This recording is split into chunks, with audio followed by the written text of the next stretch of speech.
다시 한번 뵙게 돼서 너무나도 반갑습니다. 오늘 주신 그 창세기 16장 말씀을 가지고 기다림이라는 제목으로 오늘 하나님의 말씀을 나누도록 하겠습니다. 말씀을 준비하는 가운데 이렇게 많은 예화들을 좀 찾아보는 중에 굉장히 재밌는 글 하나를 발견하게 돼서 먼저 소개하면서 말씀을 시작하고자 합니다. 어떤 분의 블로그에 올라와 있었던 인터넷 블로그에 올라와 있었던 글을 읽게 되었는데요. 제목이 참 이목을 집중시켰습니다. 그 제목은 바로 세상에서 가장 기다리기 힘든 순간들이라는 제목의 글이었습니다. 이렇게 가벼운 수필 형식으로 쓰여졌던 내용인데요. 그 중에서 몇 가지 좀 재밌는 것들이 있어서 좀 소개해 볼까 합니다. 제일 먼저 음식에 관한 것입니다. 컵라면에 물을 붓고 면이 익을 때까지 기다리는 시간이 굉장히 힘든 시간이라고 합니다. 2분에서 3분 정도가 걸리는 시간이지만 그 음식을 기다리고 있는 그 3분, 면이 익기를 기다리는 그 3분, 그 굉장히 길고 고된 시간이 아닐 수 없습니다. 아마 공감하시는 분들이 좀 있으신 것 같습니다. 저 역시도 이 3분이라는 시간을 다 채우지 못하고 때로는 이렇게 배가 너무 고프면은 물을 부어놓고 일찌감치 뚜껑을 열었을 때 그 덜 익은 면을 이렇게 먹었던 경험도 있었습니다. 또 비슷한 예로 불판 위에 올라가 있는 고기가 익기를 기다리는 시간, 이런 내용도 있었습니다. 또 비슷한 것으로 또 온라인 쇼핑을 하고 나서 주문한 물건이 오기를 기다리는 시간도 그 재밌었던 예 중에 하나였습니다. 또 다른 한 가지 이목을 끌었던 것 중에 하나는 바로 군대 전역을 얼마 남겨두지 않은 말년병장의 시간이라는 내용이었습니다. 저는 이 부분이 또 다시 한번 굉장히 공감이 됐는데요. 한국에서 한 10년 전에 군입대를 하고 그 군복무를 마치고서 이렇게 미국에 오게 되었는데 그때 당시를 굉장히 회상해 보게 되었습니다. 아무것도 잘 모르던 이등병 시절에는 시간이 어떻게 가는지도 잘 모르다가 이제 전역을 얼마 남겨두지 않은 그 시점, 그 말년병장의 시점에서 한 1, 2주가 남은 그 시간은 정말 지옥과도 같이 시간이 흐르지 않았던 그 개인적인 경험이 있었습니다. 이외에도 깊은 생각에 잠기게 하는 좀 진지한 내용들도 몇 가지 있었는데요. 그중 대표적으로 늦은 저녁, 집에 돌아가는 마지막 버스 혹은 기차를 기다리는 시간, 혹은 사랑하는 사람들을 기다리는 시간, 혹은 꿈을 성취하기까지에 걸리는 시간 등 이런 것들이 굉장히 머리에 남습니다. 이런 내용들을 읽다 보면서 가만히 생각을 해보았을 때 참 우리의 삶은 이 기다림의 연속이구나. 때로는 소소한 문제들, 또 때로는 삶의 굉장한 중요한 선택의 기로에 앞에 서서 그것들을 놓고 기다리면서 살아가고 있는 그것이 바로 우리의 삶이구나라는 것을 다시 한번 깨닫게 되었습니다. 무엇인가 혹은 누군가를 기다린다는 것은 이처럼 굉장히 때로는 힘이 듭니다. 그리고 우리 삶 속에서 이와 같은 기다림이 계속 반복되어지고 또는 어떤 대상을 혹은 어떤 것을 오랜 시간 기다리다 보면은 우리에게는 인내라는 덕목이 요구가 되는데요. 그것 때문에 우리는 그 인내라는 경주를 끝까지 완주하지 못하고 그 기다림이라는 시간을 끝까지 완주하지 못한 채 때로는 도중에 포기해버리거나 아니면 때로는 우리가 더 빠른 길로 가보려고 이렇게 길을 돌아서 가다가 오히려 더 안 좋은 결과를 초래하게 되는 적도 있습니다. 저의 경우에는 이런 적이 있었습니다. 한 번은 어떤 목적지에 가기 위해서 핸드폰으로 구글에서 이제 지도를 검색을 했습니다. 주소를 검색을 했는데 이제 제가 가고자 하는 길이 너무나도 막히는 겁니다. 이제 꽉 막혀서 이렇게 갈 수가 없는 그런 상황이었는데 조금 길을 가다 보니까 막히는 길을 가다 보니까 오른쪽에 이렇게 제가 아는 또 다른 길이 나타났습니다. 그래서 그 막히는 길을 돌아가고자 제가 알고 있는 이 지식과 경험을 발휘해서 그 길로 이렇게 빠져나가서 그 목적지를 향해서 가기 시작했습니다. 근데 한참을 또 가다 보니까 또 앞에 도로가 이제 공사 중인 겁니다. 이제 도로에 또 새로 도로를 깔고 아스팔트를 새로 까는 것 때문에 또 다시 그 길을 돌아가야 하는 그 같은 또 악순환이 반복이 되었던 적이 있습니다. 이처럼 우리가 원하는 것에 빠르게 도달하려고 우리의 나름대로의 경험을 때로는 의지하고 우리의 지식을 의지하지만 대부분의 경우 그것들이 우리를 빠른 길로 인도해 주기보다는 오히려 이를 그르치게 하거나 더 돌아가게 되는 경험 아마 한두 번쯤은 있으셨을 것이라 생각이 듭니다. 적당한 시간 동안에 마땅히 우리가 기다려야 할 그 상황 속에서 우리가 인내하지 못하고 또 기다리지 못했을 때 이러한 일들이 우리 삶 가운데서 종종 발생하는 것이죠.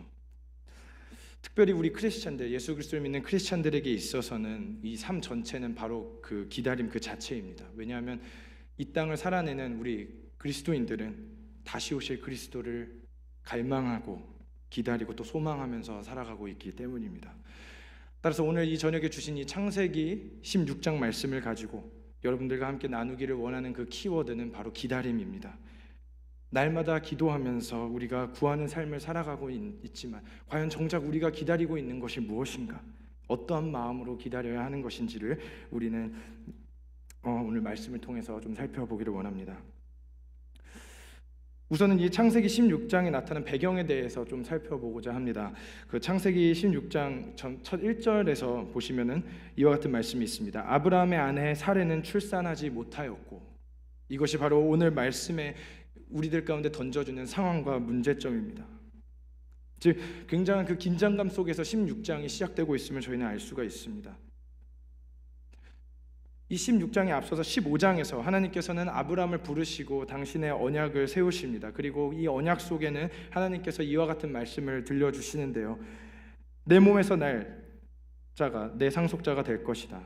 그리고 그를 데리고 밖으로 나가서, 여기서 말하는 그는 아브라함을 가리킵니다. 그리고 그를 데리고 밖으로 나가서 이렇게 말씀하셨다. 하늘을 쳐다보고 별을 세어보아라. 내 후손도 저 별들처럼 많을 것이다. 하나님께서는 아브라함에게 이와 같이 태어날 자손에 대해서 약속하셨습니다.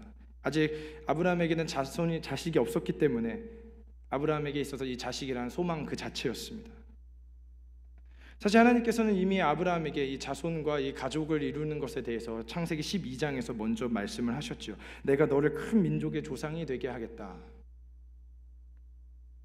아브라함은 이러한 약속을 붙들고 하루하루를 하나님 앞에서 살아갔습니다. 그리고 오늘 16장의 말씀이 시작이 됩니다. 이 15장과 16장 사이에는 이 10년이라는 세월의 흐름이 있는 것으로 보여집니다. 16장 3절 말씀에 그때는 아브라함이 가나안 땅에 들어간 지 10년이 지난 후였더라 라고 기록하고 있습니다. 이 10년, 이 굉장히 오랜 세월의 흐름이 있었죠. 하나님의 약속을 듣고 또 기다리고 있는 이 10년이라는 시간이 흐르는 동안에 아브라함과 사레에게는 많은 일들이 있었을 것입니다. 그리고 오늘 이 말씀을 통해서 저희가 알 수 있듯이 이 아브라함과 사레는 굉장히 이 기다림의 시간에 지쳐 있는 것 같습니다. 그리고 결국 잘 아시는 대로 여종 하갈을 통하여서 그 후손을 잇게 되고 이스마엘이라는 아들을 낳게 됨으로써 창세기 16장은 마치게 되어집니다. 이러한 이 아브라함의 이 가정사를 통해서 오늘 밤 저희들의 삶 또한도 같이 함께 비춰보기를 원합니다. 우리 삶에서 혹시나 아브라함이나 혹은 이 사례처럼 이와 같은 비슷한 실수를 우리는 저지르고 있지 않는지를 살펴보고, 그렇다면 우리는 삶 속에서 과연 무엇을 구하면서 기다리고 나아가야 할 것인가, 그리고 그것들을 왜 기다리며 나아가야 하고 또 언제까지 그 기다림은 계속 되어지는가에 대해서 우리 이 시간 말씀을 통해서 나누고자 합니다. 그 첫 번째 질문은 바로 우리가 무엇을 기다리는가입니다. 우리가 기다리는 대상을 명확하게 설정하게 될 때 우리는 바른 응답 또 바른 목적지를 향해서 나아갈 수가 있습니다. 아브라함은 말씀에서 보실 수 있듯이 하나님의 약속을 직접적으로 받은 사람입니다. 어떤 사람에게 전해진 말씀을 간접적으로 들은 사람이 아닌 아브라함이 직접 하나님과의 관계 속에서 15장을 통해서 알 수 있지만 이 하나님과의 관계 속에서 하나님의 약속을 받은 사람입니다. 하나님께서는 아브라함에게 분명하게 이 자식에 대한 약속을 해주셨습니다. 하지만 16장에서 아브라함은 사레의 말에 흔들리게 된 것입니다. 하지만 저는 여기서 이렇게 사레의 탓만을 하고 싶은 마음은 없습니다. 사레와 아브라함 둘 다 굉장히 영적으로 지쳐 있었고 깨어있지 못한 무지한 상태였다는 것을 저희는 말씀을 통해서 알 수 있는데요. 우선 2절 말씀을 한번 보시겠습니다. 2절 말씀에 어느 날 사레가 아브라함에게 여호와께서 나에게 자식을 주지 않으시니 당신은 내 여종과 함께 잠자리에 드세요. 아마 내가 그녀를 통해서 자식을 얻을 수 있을 거예요. 하자 아브라함은 사레의 말에 따르기로 하였다. 이 16장 2절에서 저희가 좀 주목하고자 하는 것은 첫 번째로 이 사레의 실수입니다. 사레가 저지른 그 영적 무지함에 대해서 좀 살펴보기를 원합니다. 이 2절 말씀을 다시 한번 읽어보시면 사레는 하나님께서 자식을 주시지 않으신다 라고 말하고 있습니다. 이 부분을 개역 한글 성경에서는 여호와께서 내 출산을 허락하지 않으셨다고 말씀하고, ESV 성경을 보시게 되면 The Lord has prevented me from bearing children 이라고 번역하고 있습니다. 여호와께서 내가 자녀 낳는 것을 막으셨다. 이는 우리가 15장에 나타났던 하나님의 약속을 다시 한번 생각해 볼 때에 사레가 하나님에 대해서 완전히 오해하고 있다는 것을 우리는 볼 수가 있습니다. 이 오랜 10년이라는 세월이 지나는 동안에 사레의 마음 가운데는 하나님에 대한 이미지가 완전히 왜곡되어 버렸습니다. 사레의 마음 속에는 하나님은 나에게 자녀를 허락하지 않는 하나님, 나에게 자녀를 주시지 않는 하나님, 응답하지 않는 하나님, 바로 이와 같은 이미지가 사레의 마음 가운데 심어지게 된 것입니다. 하지만 어떻습니까? 하나님께서는 분명히 약속을 하셨죠. 내 자손이, 아브라함의 자손이 하늘의 별처럼 땅의 모래처럼 많게 될 것이다. 이것이 바로 첫 번째 사레가 저지른 실수였습니다. 두 번째로 이 같은 구절에서 저희가 보고자 하는 것은 바로 아브라함의 영적인 실수였습니다. 다시 2절 말씀을 보시면 하반절에 아브라함은 사레의 말에 따르기로 하였다라고 기록하고 있습니다. 개역개정에서 이를 사레의 말을 들으니라 라고 번역을 하고, 영어 성경 ESV에서는 Abraham listened to the voice of Sarai 라고, 즉 사레의 음성에 경청했다라고 번역하고 있습니다. 이 ESV 성경에 나온 이 번역이 히브리어 원어 성경을 굉장히 잘 옮겨놓은 해석입니다. 그래서 이 히브리어 성경을 우리가 다시 한번 보게 되면은 여기서 사용된 이 listen to the voice라는 이 부분이 그 히브리어 성경에서 듣는다라는 샤마라는 동사와 목소리, 이 voice를 나타내는 call이라는 이 히브리어 명사가 합쳐져서 listen to로 번역이 되었는데요. 이 부분은 히브리어 성경으로 우리가 해석해서 보았을 때 단순히 그 listen to, 경청하다, 듣다라는 뜻뿐만 아니라 이 부분이 사용된 많은 부분에 있어서 obey, 즉 순종했다, 청종했다 라는 의미를 가진 관용구처럼 굉장히 빈번하게 사용되어지는 부분이 아닐 수 없습니다. 즉 다시 말해서 하나님의 약속을 믿고 하나님의 말씀을 순종하고 그분의 때를 기다리며 나아가야 됐을 아브라함은 기다림에 지친 영적 무지함 때문에 지금 사레의 잘못된 판단에 순종하고 따라가고 경청하고 있다는 것입니다. 저는 이 부분을 읽으면서 굉장히 성경에서 또 다른 부분에서 비슷한 장면이 제 마음 가운데 떠올랐습니다. 그것은 바로 창세기 3장에 나타난 장면인데요. 창세기 3장에서 아브라함과 사레의 모습이 마치 그 최초로 범죄함을 저질렀던 그 아담과 하와의 모습을 연상시켰습니다. 창세기 3장에서 뱀은 여인에게 나타나서 그녀가 알고 있었던 하나님에 대한 이미지를 완전히 왜곡시켜버립니다. 정녕 하나님이 그렇게 말씀하시더냐라는 그 한 가지 질문을 가지고 사레가 가지고 있었던 하나님에 대한 바른 이미지를 완전히 깨뜨려 버리고 무너뜨립니다.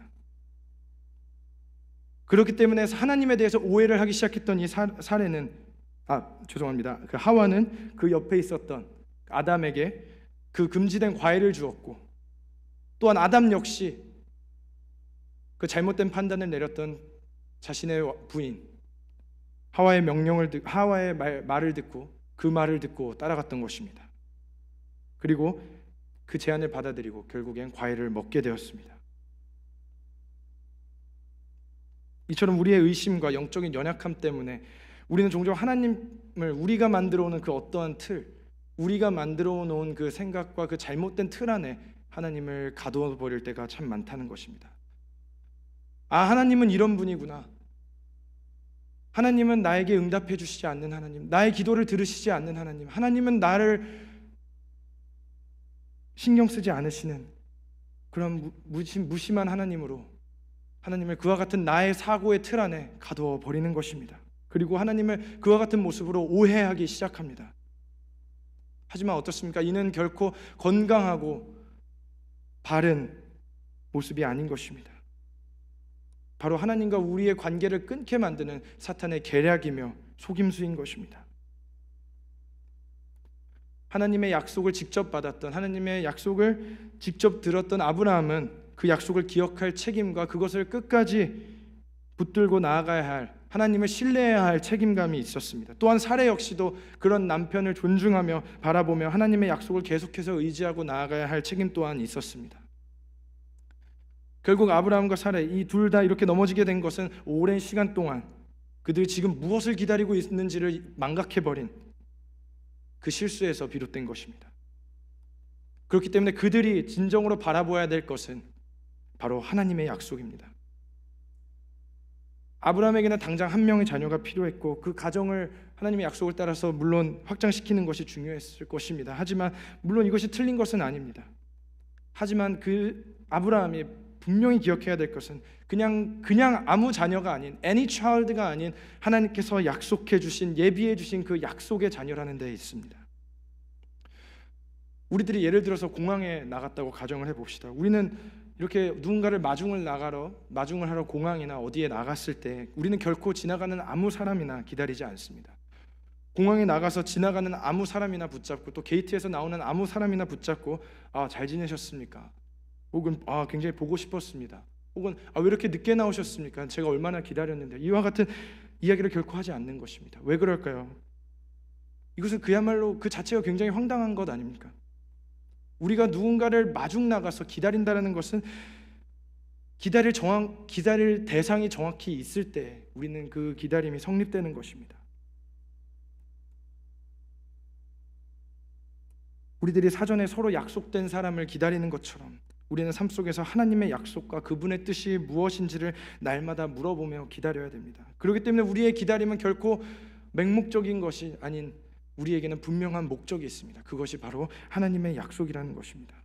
하나님의 약속을 우리가 온전히 의지하고 나아갈 때 그 시간이 10년 혹은 20년이 흐른다 할지라도 그것은 결코 헛된 것이 아닌 참 목적을 바라보고 나아가는 것입니다. 그것이 바로 우리들이 기도하며 기다려야 될 대상입니다. 두 번째로, 왜 우리가 그렇다면 이 하나님의 약속을 기다려야 하는가? 우리가 기다려야 될 그 목적과 이유에 대한 질문입니다. 우리가 기다리는 것이 무엇인지를 명확하게 알았다라면 그것을 왜 기다리는지 그 목적과 이유에 대해서 또한 분명하게 알아야 될 것입니다. 아브라함과 사라 둘 다 자녀를 갖지 못한 힘든 상황 속에서 육신적으로 영적으로 굉장히 많이 지쳐 있었습니다. 그리고 이 때문에 결국 사라는 자신의 여종 하갈을 통해서 자녀를 잉태할 것을 촉구하고 있습니다. 사실 엄밀히 따져서 이 부분은 당시 문화적 상황을 고려했을 때 임신을 할 수 없는 여종이, 임신을 할 수 있는 그 주인이 자신의 여종을 대신해서 자녀를 출산하는 것은 결코 죄악된 부분이 아니었습니다. 당시의 풍습대로 행하였던, 어찌 보면은 이성적으로 이해받을 수 있고 합당한 행동이었다라는 것입니다. 하지만 사단은 또 이것을 가지고 우리를 넘어뜨립니다.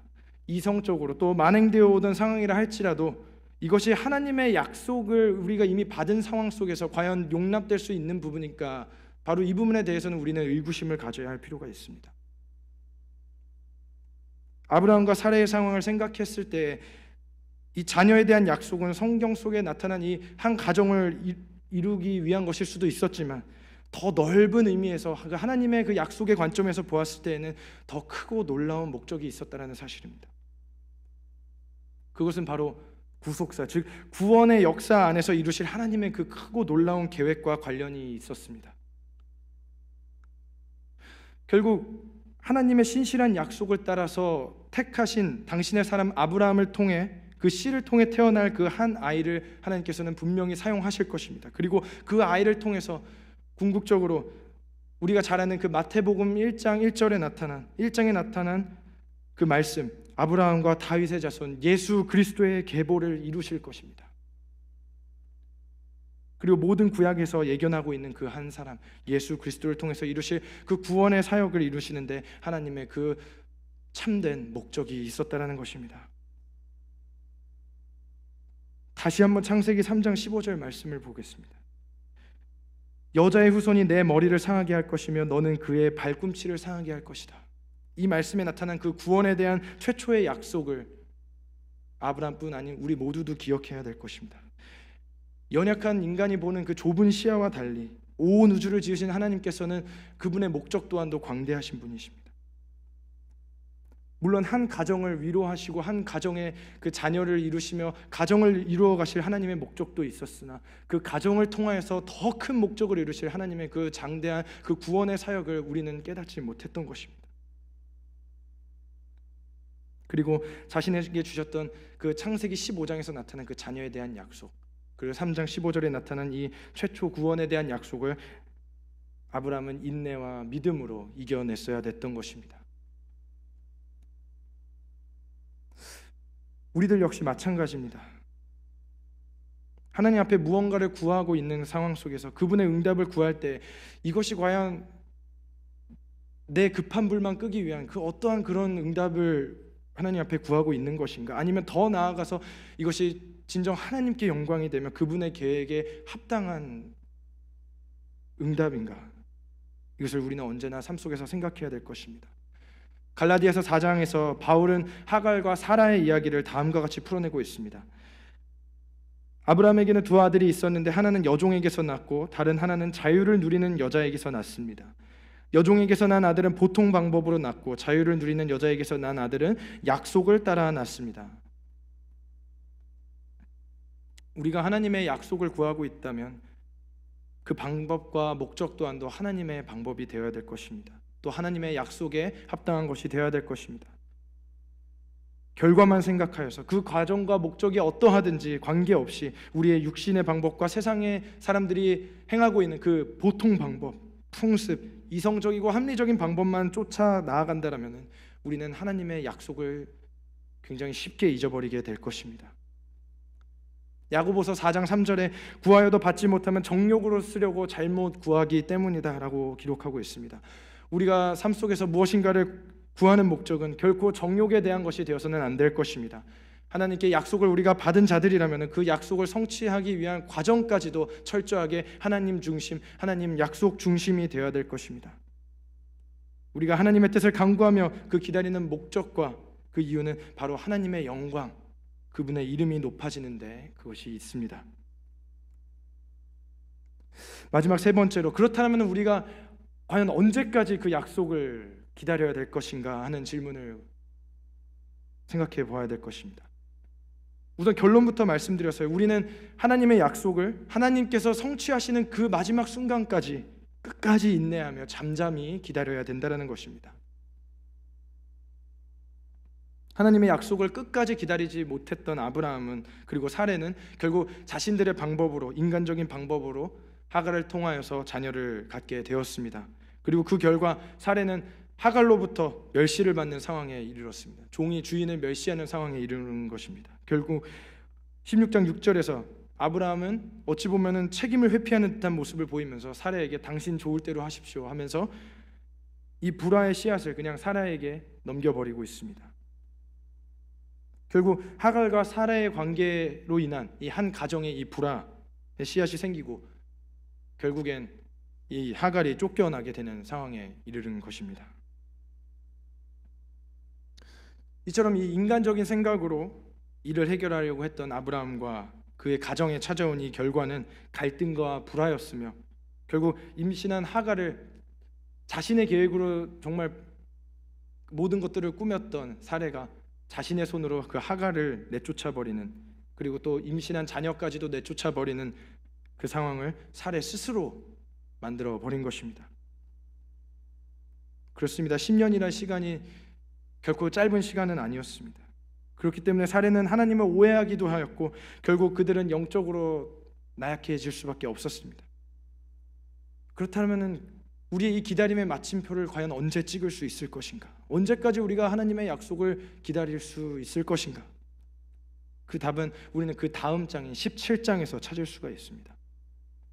16장과 17장 사이에는 또다시 13년이라는 시간이 흐르고 있습니다. 성경은 이 13년의 시간 동안 그 어떠한 것도 기록하고 있지 않고 침묵하고 있습니다. 이 13년의 시간 동안 우리가 알 수 있는 것은 아브라함과 사레 사이에는 또 어떠한 자녀도 그동안 없었습니다. 오직 이스마엘 뿐이었습니다. 17장에서 하나님은 다시 한번 이와 같이 약속하고 계십니다. 내가 그녀를 축복하여 그녀를 통해서 너에게 아들을 주겠다. 내가 그녀에게 복을 주어 모든 나라의 어미가 되게 할 것이니 그녀의 후손 가운데서 많은 왕들이 나올 것이다. 아브라함은 얼굴을 땅에 대고 엎드렸으나 속으로 웃으며 100세가 된 사람이 어떻게 자식을 낳을 수 있을까? 사라는 90세가 되었는데 어떻게 자식을 낳을 수 있을까 하고 중얼거리다가, 이 말씀을 통해서 우리가 알 수 있는 것은 사람으로서 불가능한 정말 사람으로서 불가능하여 할 수 없는 그 순간에 하나님의 역사는 나타난다는 사실입니다. 그리고 아이러니하게도 그동안 그렇게 부르짖고 간구하였던 인간의 모습은 그 불가능한 상황 속에서 들려오는 하나님의 응답을 오히려 경시하고 아브라함과 같이 웃어넘길 때가 참으로 많습니다. 기도하고 부르짖고 정작 상황이 닥치면 과연 이것이 이루어질 수 있을까 하는 그 의심의 씨앗이 다시 한번 생겨 하나님을 신뢰하지 못하는 것입니다. 그렇습니다. 생물학적으로 과학적으로 따졌을 때 100세인 아브라함과 90세인 사라가 임신을 하고 자녀를 가질 수 있는 것은 결단코 불가능합니다. 이처럼 인간적인 방법으로서는 결국 불가능한 상황 속에서 하나님은 당신의 일을 시작하시는 것입니다. 그것이 왜일까요? 그것은 바로 인간의 영광이 아닌 바로 하나님 당신의 영광을 드러내시기 위함이기 때문입니다. 따라서 우리는 철저하게 하나님 앞에서 모든 인간의 가능성과 인간의 능력을 철저하게 내려놓아야 합니다. 또 하나님 앞에서 그렇습니다. 하나님, 우리는 정말 무력한 자들입니다. 우리는 아무것도 주님 앞에서 할 수 있는 것이 없습니다라고 우리의 그 신앙의 고백까지도 하나님 앞에 온전히 올려드려야 하는 것입니다. 구원에 있어서도 마찬가지입니다. 인간 스스로 어느 정도까지 내 힘으로 이루어질 수 있기 때문에 이루어질 수 있음에도 하나님께서 우리를 도와주셔서 구원시키는 그러한 것이 아닙니다. 우리의 힘으로는 구원을 얻을 수 있는 길이 아무것도 없습니다. 우리 모두는 죄인이고 그 어떠한 것도 우리의 구원을 대신할 수 있는 분은 아무도 없습니다. 오직 예수 그리스도뿐이라는 것입니다. 그렇기 때문에 우리의 힘으로 해결할 수 없기 때문에 당신의 아들 예수 그리스도께서 이 땅 가운데 친히 육신의 몸을 입고 그 육신의 고통을 감수하면서 이 땅 가운데 오셔 십자가에 달려 돌아가셔 그분의 구원의 사역을 완성시켜 주신 것입니다. 우리가 해결할 수 없는 그 순간에 하나님의 역사가 일어난다는 사실을 반드시 믿으시기를 바랍니다. 그때가 바로 하나님의 약속이 성취하는 때이며 우리는 그 순간까지 기도하며 인내하며 인간된 마음을 내려놓아야 합니다. 시편 46편 1절 말씀에 하나님은 우리의 피난처시요 힘이시니 환난 중에 만날 큰 도움이시라. 이르시기를 너희는 가만히 있어 내가 하나님 됨을 알지어다. 내가 문 나라 중에 높임을 받으리라. 내가 세계 중에서 높임을 받으리라 하시도다. 바로 이 시편 기자의 고백이 우리 모두의 고백이 되어야 될 것입니다. 경험과 지식, 내가 가진 지혜와 재물에 의존하여서 더 빠른, 더 나은 결과에 욕심을 부려서는 결코 안 될 것입니다. 내가 가진 것을 철저하게 주님 앞에 내려놓고 나 자신 그 자체를 하나님 앞에 내려놓고 그분께서 일하시는 것을 우리는 그저 잠잠히 바라보아야 하는 것입니다. 그것이 바로 온전히 하나님을 신뢰하는 것입니다.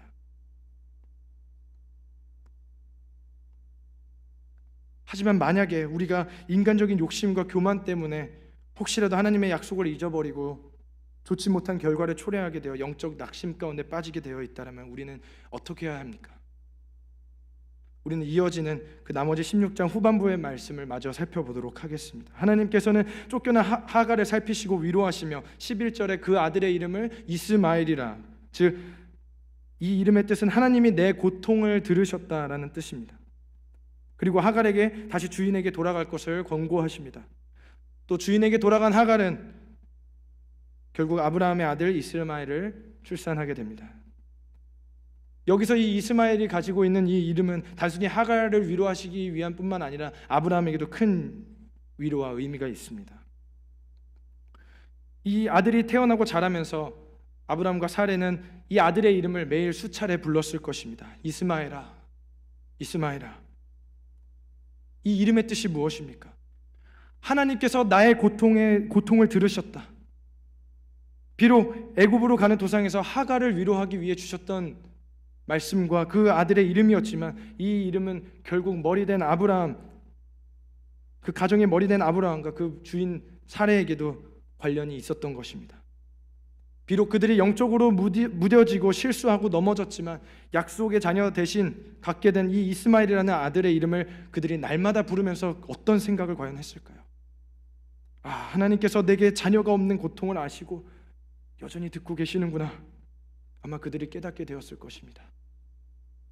자식을 주지 않는 하나님으로 하나님을 오해했던 사례는 나의 고통을 들으시는 하나님을 날마다 고백했을 것입니다. 하나님의 약속이 이를 때까지 아브라함은 이스마엘이라는 이름을 통해서 하나님께서 자신에게 주셨던 그 약속을 날마다 상기했을 것입니다. 그리고 위로를 받았을 것입니다. 이것이 바로 우리를 위로하시는 하나님의 사랑이며, 그 사랑으로 우리를 그 하나님의 약속을 이루시는 그 순간까지 끝까지 인도해 가신다는 것입니다. 사랑하는 성도님 여러분, 말씀을 정리하도록 하겠습니다. 우리는 하나님의 약속을 기다리는 그리스도인들입니다. 어떤 막연하고 불확실한 것들을 믿는 사람들이 아닌 확실한 것을 믿는 자들입니다. 어떻게 우리가 아직 보지 못한 것을, 보지 못한 하나님의 약속에 확신을 가질 수 있습니까?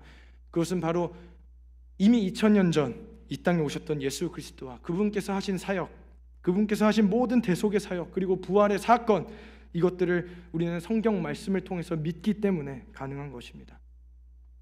이 모든 약속을 이미 이루어 주신 하나님께서는 다시 한번 동일하게 앞으로 우리 미래에 있을 그분의 약속 또한 이루어 주실 것입니다. 그리고 그분의 약속대로 우리의 간구와 기도를 들어 주실 것입니다. 또한 우리는 하나님의 영광을 드러내기 위해 인내하며 기다려야 될 것입니다. 나의 생각과 방법이 아닌 오직 하나님의 영광만이, 그분의 이름만이 드러날 수 있도록 우리는 철저하게 나의 생각을 내려놓아야 될 것입니다. 그리고 우리는 우리의 삶 속에서 그와 같이 날마다 우리에게 새로운 간증의 스토리를 써 가시는 하나님께 우리는 나를 드러내는 것이 아닌 하나님께 찬송과 경배를 올려드려야 될 것입니다. 그리고 마지막으로 우리는 하나님의 약속이 성취되는 그 마지막 순간까지 끝까지 인내하며 잠잠히 하나님의 때를 기다려야 될 것입니다. 그렇습니다. 영적으로 또 육적으로 지치고 힘드는 것은 당연한 결과입니다. 우리는 육신을 입고 있기 때문에 당연한 것입니다. 그렇기 때문에 때로는 인간적인 실수를 할 수도 있겠죠. 그럼에도 불구하고 그 속에서 상황과 환경을 역전시키면서 위로해 주시는 그 하나님의 그 음성, 그리고 우리를 격려하셔서 끝까지 우리를 인도해 가시는 그 하나님을 우리는 끝까지 의지하고 나아가야 될 것입니다. 마지막 순간까지 그 하나님의 신실한 약속을 의지하셔서 결국 그 믿음의 그 경주를 끝까지 완주하시고 승리해내시는 저와 여러분 되시기를 주님의 이름으로 축원드립니다. 함께 기도하시겠습니다.